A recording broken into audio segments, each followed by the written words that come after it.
Let me tell you about one of the most audacious acts of corporate defiance in American fast food history. This is the story of a Burger King that refused to die, and the increasingly bizarre alternate reality it created for the unsuspecting customers. Picture this. It's 2014 in Pittsburgh's South Side neighborhood.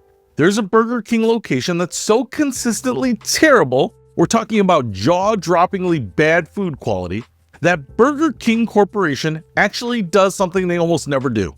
They revoke the franchise agreement. They essentially fire this location. Pack up your flame-broiled grill, turn in your crown, you are done.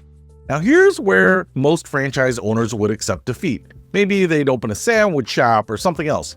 But not this guy. This owner looked at that revocation letter and thought, you know what? I'm just going to pretend this never happened. And so he did. The restaurant kept operating. Same Burger King signs out front, same logos on the windows, same uniforms on the employees, same menu boards. From the outside, absolutely nothing changed. It was still a Burger King, except it legally definitely wasn't. For a while, customers didn't really notice, and honestly, can you blame them? This location already had such a terrible reputation that the bar was essentially underground. People's expectations were so low that even counterfeit Burger King food seemed plausible. But gradually, things started getting weird. Customers began noticing that their Whoppers, the signature burger that Burger King has been making basically the same way since 1957, didn't taste right. The familiar cardboard containers vanished, replaced by tinfoil and Dixie cups. Yes, Dixie cups for fries. Imagine ordering a medium fry and getting it served in the same cup your dentist uses for mouthwash. Everything came in generic brown paper bags, like this place was cosplaying as a 1950s diner.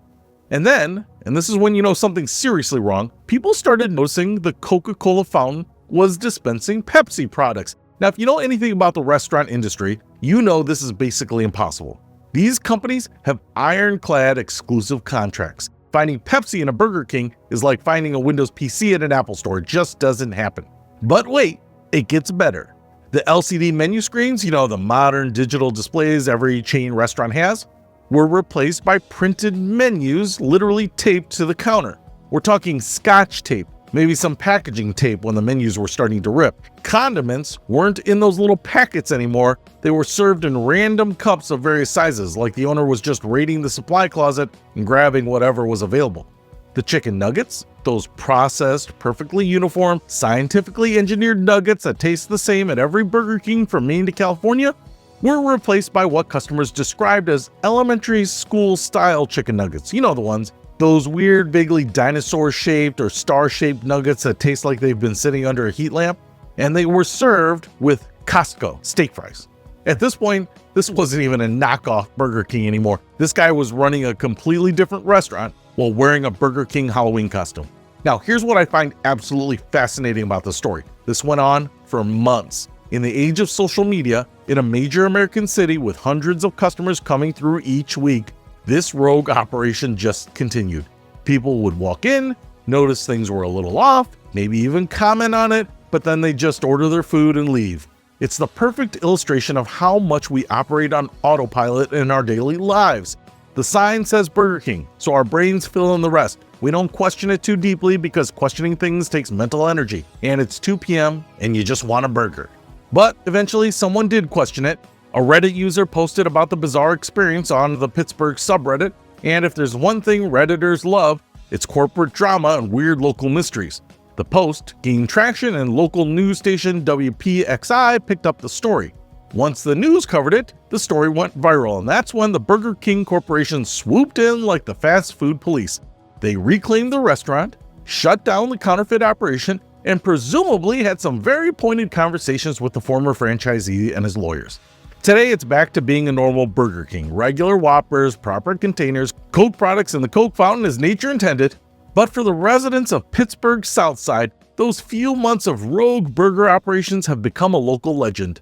It's one of those stories that perfectly captures the weird absurdity of modern life, the kind of thing that could only happen in the age of corporate franchising and social media. And honestly, part of me admires the sheer audacity of this guy. Not the quality of the operation, obviously. Dixie cup fries are an abomination. But the absolute nerve, the chutzpah it takes to have your franchise agreement revoked, and you just decide to keep on going.